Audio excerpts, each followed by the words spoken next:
அரசி வந்து எங்கள் அப்பாட்ட பர்மிஷன் வாங்கிட்டு ஃப்ரெண்டை பார்க்க போயிட்டு இருக்காங்க. இப்போ கரெக்டாக இந்த இடத்துக்கு குமரவேலு வந்துடுறாங்க.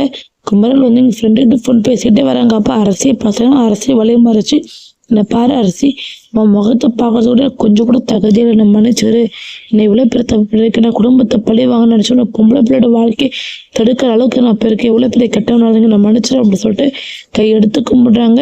ஆனால் அரசி அது எதுவுமே கண்டுக்காத மாதிரி அங்கேருந்து போக போகிறாங்க. இதை கவனிச்சு குமாரம், இன்னும் இல்லை அரசி, என்னை பாரு ஒரு நிமிஷம் பேசியிருப்பா அப்படி சொல்லி தடுக்கிறாங்க. அது நேரத்துக்கு கரெக்டாக அந்த இடத்துக்கு சரவணன் வந்தோடனே அரசி அப்படி சொல்லி கத்துறாங்க. இந்த குமரம் பார்த்தோன்னே செம்மையாக பயத்து நடுங்க ஆரம்பிக்கிறாங்க.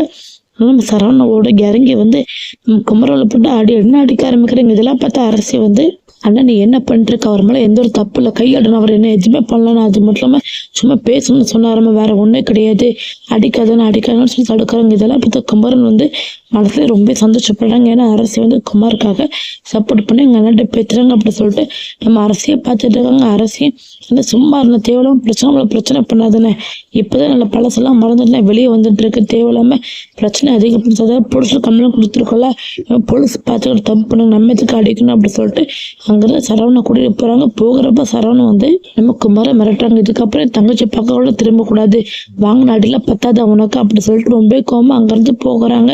இந்த பக்கம் அரசியை நம்ம சரவண பைக்ல கிளம்பி போயிடுறாங்க. அப்போ குமார் வந்து அரசியை பார்த்துட்டு இருக்காங்க.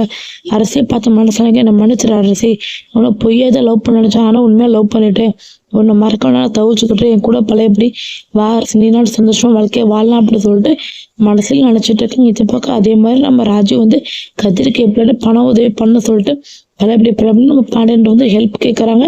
ஏன்னா பாண்டியன் கொஞ்சம் கூட அசர மாட்டேங்காங்க. இந்த மாதிரி ஆடுற விஷயம்னா வந்து எது பர்மிஷன் கேட்கக்கூடாது, ஆட போகக்கூடாதுன்னா போகணும்னு சொல்லி பிடிவாதமாக சொல்லிடுறாங்க.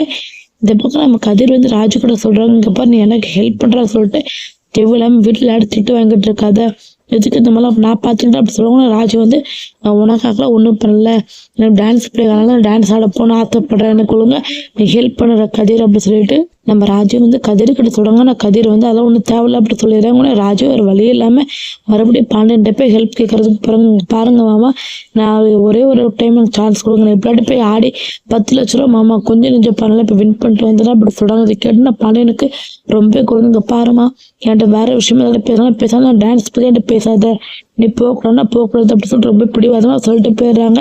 நம்ம ராஜு எப்படி நம்ம பாண்டியனை மீறி ஆடுறதுக்கு போகதான் போகிறாங்க.